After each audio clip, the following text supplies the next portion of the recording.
تابوت سکینہ اور ہیکل سلیمانی۔ ابن عباس احادیث اہل بیت اور بعض مفسرین سے منقول کرتے ہیں کہ یہ تابوت وہی صندوق تھا جس میں حضرت موسیٰ علیہ السلام کی والدہ نے انہیں رکھ کر دریا کے سپرد کر دیا تھا۔ فرعون کے کارندوں نے جب اسے نکال کر دربار میں پیش کیا تو حضرت آسیہ نے جھٹ بچے کو گود لے لیا اور تابوت جوں کا توں فرعون کے خزانے میں چلا گیا، جو بعد میں بنی اسرائیل کے ہاتھ آیا تو وہ اسے محترم و متبرک قرار دینے لگے، کیونکہ حضرت موسیٰ علیہ السلام نے اپنی زندگی کے آخری ایام میں یہ صندوق حضرت یوشع علیہ السلام کے سپرد کیا تو بنی اسرائیل کی نگاہ میں اس کی حرمت اور بڑھ گئی۔ اس صندوق میں وہ 10 احکامات موجود تھے جو اللہ پاک نے نازل کیے تھے، اور کوہ سینا پر حضرت موسیٰ علیہ السلام کو اس کے ذریعے احکامات ملے۔ یہ صندوق اور ہیکل سلیمانی بنی اسرائیل کی طاقت و خوبصورتی کا سبب ہے۔ تابوت سکینہ جب نبی در نبی یہ تابوت منتقل ہوتے ہوتے خداوند کریم نے بنی اسرائیل کو عطا کیا تو ان کے لیے اس کو اپنا انعام بنا دیا۔ یہ تابوت ان کے لیے فتح، نصرت، کامیابی، کامرانی، عظمت و بلندی، رحمت و برکت کی علامت بن گیا، جسے وہ اپنے قبلے کے طور پر بھی استعمال کرتے تھے، اور اس میں انبیاء کے معجزاتی تبرکات بھی موجود تھے، جن میں لوح قرآنی، تورات، کوہ سینا پر حضرت موسیٰ علیہ السلام کو دی گئی تختیاں یعنی تورات کی تختیوں کے چند ٹکڑے، کچھ من و سلوہ، اور وہ برتن بھی تھا جس میں آسمانوں سے من و سلوہ اترا کرتا تھا، جس کا ذکر قرآن پاک میں کچھ یوں ہے، ترجمہ کنز الایمان، اور تم پر من و سلوہ اتارا۔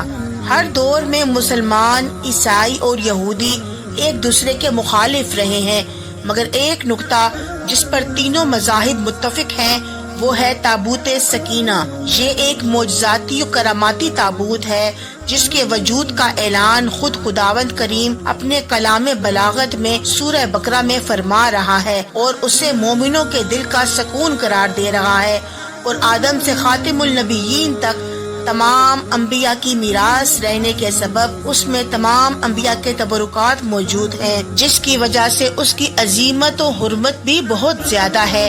اس تابوت کو رکھنے کے لیے یہ ہیکل سلیمانی کی تعمیر کی گئی، جو نہ صرف عیسائی اور یہودی بلکہ مسلمانوں میں بھی بہت مقدس ہے۔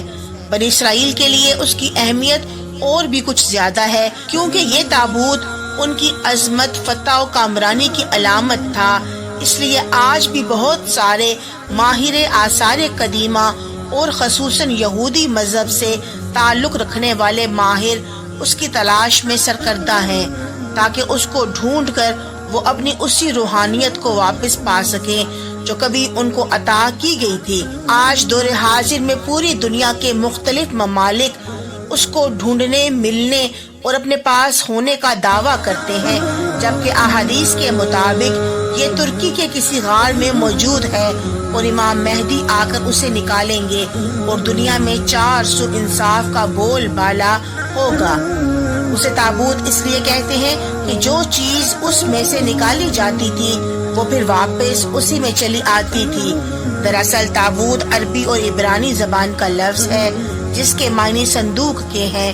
اردو لغت کے مطابق لفظ تابوت مرکز ہے، اس کے معنی صندوق جس میں مردے کی لاش رکھتے ہیں، لیکن لفظ تابوت صرف لاشوں یا مردے کے لیے مخصوص نہیں، بلکہ ہر قسم کی لکڑی، لوہے کے خاص بناوٹ کے ڈبے کو صندوق یا تابوت کہتے ہیں، اور اس میں کچھ بھی رکھا جا سکتا ہے۔ خود اس کی مثال تابوت سکینہ ہے، جس میں انبیاء کرام کی معجزاتی اشیاء موجود ہیں۔ تابوت سے مراد صندوق ہے۔ صندوق کو تابوت کہنے کی وجہ سے کہ انسان بار بار اور پلٹ پلٹ کر اس کی طرف آتا ہے۔ اللہ تعالیٰ قرآن مجید میں ارشاد فرماتا ہے، ترجمہ، ان کے نبی نے پھر کہا کہ اس کی بادشاہت کی ظاہری نشانی یہ ہے کہ تمہارے پاس وہ صندوق آ جائے گا جس میں تمہارے رب کی طرف سے تسلی بخشنے والی چیز ہے، اور آل موسیٰ علیہ السلام اور آل ہارون علیہ السلام کا بقیہ ترکہ ہے۔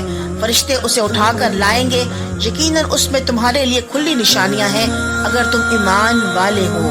یہ صندوق شمشاد کی لکڑی سے بنایا گیا ہے جو اندر سے باہر تک سونے سے منڈا ہے، یہاں تک کہ اس کا ڈھکن بھی سونے سے چھپا ہے، جس پر 2 پرندے بیٹھے ہیں۔ اس تابوت سکینہ یا صندوق کے بارے میں بہت زیادہ اختلاف رائے اور بہت سی روایات ہیں۔ کچھ مصدقہ روایات کے مطابق یہ حضرت آدم علیہ السلام پر نازل ہوا تھا، یعنی جنت سے آپ کے ساتھ ہی زمین پر اتارا گیا تھا اور تا مرگ آپ کے پاس رہا، پھر نسل در نسل بطور وراثت یکے بعد دیگرے آپ کی اولاد تک منتقل ہوتا رہا، یہاں تک کہ یہ حضرت یعقوب علیہ السلام تک پہنچا اور پھر حضرت موسیٰ علیہ السلام سے حضرت یوشع علیہ السلام کو ملا اور آپ کے بعد بنی اسرائیل نے اس پر قبضہ کر لیا۔ بہت دلچسپ بات ہے کہ حضرت عیسیٰ علیہ السلام اور حضرت محمد مصطفیٰ صلی اللہ علیہ وآلہ وسلم کے حوالے سے اس تابوت کی منتقلی کے تحریری نسخے نہیں ملے، لیکن یہ 1,00,000 انبیاء کی میراث تھی جو حضرت آدم علیہ السلام سے خاتم النبیین محمد مصطفیٰ صلی اللہ علیہ وآلہ وسلم تک چلی، جو اب خاتم النبیین صلی اللہ علیہ وآلہ وسلم کے نائب امام مہدی کے پاس ہے، جو دنیا کو اس کی رونمائی کروائیں گے، اور طالوت کی بادشاہت کی طرح یہ تابوت آپ کی بھی امامت کی گواہی دے گا، جس پر تقریباً تمام مذاہب و مکاتب فکر کے لوگوں کا اجماع ہے۔ ملکہ بلقیس اور حضرت سلیمان علیہ السلام سے شادی کے بعد اپنے وطن اقسم گئیں، وہاں آپ کے ہاں ایک خوبصورت بیٹے کی پیدائش ہوئی، ان کا نام ابن حکیم رکھا۔ جب آپ 22 سال کے ہوئے تو اپنے والد سے ملنے یروشلم گئے۔ جب آپ نے واپسی کا قصد کیا تو حضرت سلیمان علیہ السلام نے آپ کے ساتھ کچھ درباری اور تابوت سکینہ بھی روانہ کیا۔ ملکہ بلقیس کی وفات کے بعد آپ بادشاہ بنے۔ تاریخ آپ کو مینلک اول کے نام سے جانتی ہے۔ آپ نہایت بردبار، عقل مند اور طاقتور بادشاہ تھے۔ آپ نے اپنی سلطنت کو خوب ترقی دی اور 2000 سال تک تابوت سکینہ کے وارث رہے۔ جو صندوق 1 نہ 2 بلکہ پورے 1,24,000 انبیاء کی میراث رہا ہو تو اس کی عظمت کتنی بلند ہوگی، تو اس صندوق کو رکھنے کے لیے بھی اتنی بلند مرتبہ اور برکت والی جگہ کی ضرورت تھی، جس کے لیے خود خداوند کریم اپنے کلام بلاغت میں ارشاد فرماتا ہے کہ پاک ہے وہ ذات جو اپنے بندے کو راتوں رات میں مسجد حرام سے مسجد اقصی لے گئی، جس کے آس پاس ہم نے برکت دے رکھی ہے، اور اس لیے کہ ہم نے اسے اپنی قدرت کے بعض نمونے دکھائے۔ یقیناً اللہ تعالیٰ ہی خوب سننے والا اور دیکھنے والا ہے۔